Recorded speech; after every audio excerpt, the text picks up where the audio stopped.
centre équestre d'Aix-les-Bains, qui est situé à côté de l'hippodrome. Comme on est une ERP, nous sommes fermés actuellement au public. Seuls les propriétaires des chevaux ont le droit de venir, ainsi que les demi-pensionnaires sur les chevaux qui m'appartiennent.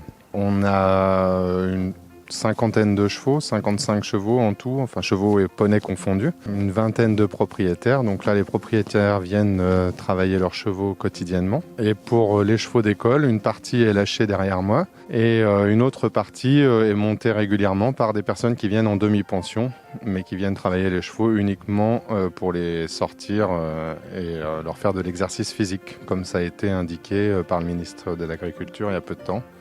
On a cette possibilité-là, contrairement au dernier confinement, où là, effectivement, tous les chevaux, nous, étaient partis au pré chez un agriculteur et les chevaux de propriétaires étaient montés par nos soins. Oui, parce qu'effectivement, ils sont au box, ils ont un box de 3 mètres par 3 mètres 50, donc c'est pour ça qu'on les lâche la journée sur le terrain en herbe derrière nous. Mais effectivement, l'idéal, c'est qu'ils puissent être montés au moins une fois par jour.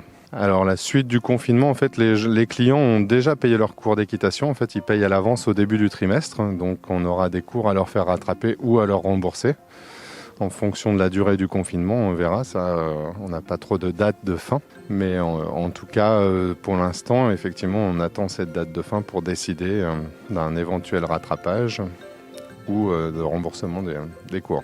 Non, vraiment, la difficulté par rapport au premier confinement, c'est effectivement de garder les chevaux sur place. Par rapport au fait qu'ils partent au pré, c'était beaucoup plus simple à gérer. Ils sont partis pendant 2 mois au pré et il n'y avait plus besoin de les alimenter. Donc le confinement-là, économiquement, sera plus dur que le premier, de toute façon, parce qu'il faut continuer de les entretenir de la même manière que s'ils travaillaient.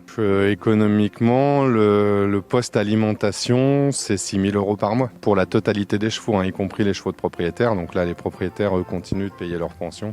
Mais après, c'est difficile de chiffrer, effectivement. Ça va dépendre de si on doit rembourser les heures d'équitation aux clients ou si on aura la possibilité de les faire rattraper. Il ne faudrait pas que ça dépasse effectivement les fêtes de Noël. Ça serait idéal qu'on puisse rattaquer pendant les vacances de Noël à faire des stages, etc.